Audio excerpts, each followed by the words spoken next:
Hi friends, welcome back to our channel. ఈరోజు recipe వచ్చేసి అటుకుల స్నాక్స్ అన్నమాట. అటుకుల స్నాక్స్ అనేది నేను ఎప్పుడు చేయలేదు, ఫస్ట్ టైం చేస్తున్నాను. అది కూడా యూట్యూబ్లో సెర్చ్ చేసిన తర్వాతనే చేస్తున్నాను. నా బెస్ట్ చాయిస్ వచ్చేసి శ్రావణీస్ కిచెన్. అందులో చూసి అయితే నేను స్టార్ట్ చేస్తున్నాను. మీరు కనుక నా ఛానల్ని ఫస్ట్ టైం చూస్తున్నట్టయితే సబ్స్క్రైబ్ చేసుకుని లైక్ అండ్ కామెంట్ చేయండి. ఇప్పుడు ప్రాసెస్ చూసేద్దాం. ఫస్ట్ ఆఫ్ ఆల్ అయితే గ్యాస్ వెలిగించుకొని పైన ప్యాన్ అయితే పెట్టుకోవాలి. ప్యాన్ వేడి కాగానే అందులో అయితే అటుకులు వేసుకోవాలి. మీకు కావాల్సినంత అటుకులు వేసుకొని వాటిని వేయించుకోవాలి. మధ్య మధ్యలో తిప్పుతూ ఉండాలి, ఎందుకంటే అటుకులు అనేది మాడిపోకుండా ఉండడానికి.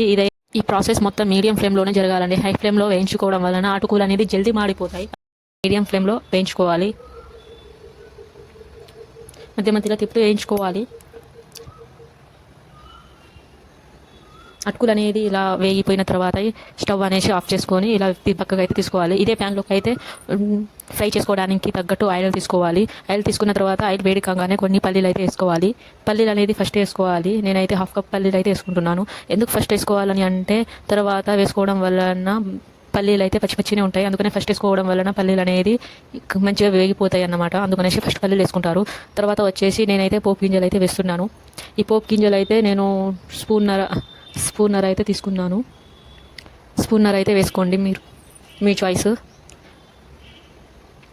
తిప్పుతూ ఉండాలి మాడిపోకుండా ఉండడానికి. నెక్స్ట్ వచ్చేసి 3-4 వెల్లిపాయలు అయితే దంచేసుకున్నాను. తర్వాత 10-15 వరకు ఎండుమిర్చిని అయితే తీసుకున్నానండి. పచ్చిమిర్చి కూడా వేయొచ్చు, బట్ నేను ఎండుమిర్చిని అయితే తీసుకున్నాను. మీ చాయిస్ని బట్టి మీరు వేయించుకోవచ్చు. తర్వాత వచ్చేసి కరివేపాకు అండి. కరివేపాకు అయితే నా దగ్గర ఉన్నది వేసేసినాను. నెక్స్ట్ వచ్చేసి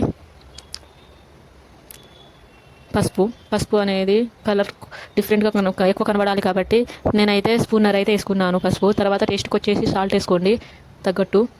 నెక్స్ట్ ఐటమ్ వచ్చేసి కారం అనేది నేను స్పైసీగా ఉండాలనేసి కారం ఒక హాఫ్ స్పూన్ అయితే వేసుకున్నాను. మా ఇంట్లో వాళ్ళు కారం ఎక్కువనే తింటారు, స్పైసీగా ఉండాలని అంటారు. అందుకనేసి నేను ఒక స్పూన్ అయితే వేసేసాను కారం. వీటినన్నిటిని మిక్స్ చేసి కలుపుకున్న తర్వాత అటుకులు అయితే వేసుకోవాలి. అటుకులు వేసుకున్న తర్వాత అటుకులు తిప్పుతూనే ఉండాలి కలిసేదాకా. మీడియం ఫ్లేమ్లోనే అన్ని చేసుకోవాలండి. హై ఫ్లేమ్లో చేయడం వలన అటుకులు తొందరగా మాడిపోయే అవకాశం ఉంటుంది. కాబట్టి మీడియం ఫ్లేమ్లో చేసుకుంటే అటుకులు అనేది మంచిగా జల్దీ కలుస్తాయి. అటుకులు కూడా మాడకుండా ఉంటుంది. అందుకనేసి మీడియం ఫ్లేమ్లో అటుకులు అనేది కలుపుకోవాలి మంచిగా. ఇలా కలుపుకున్న తర్వాత గ్యాస్ని అయితే బంద్ చేసుకోవాలి.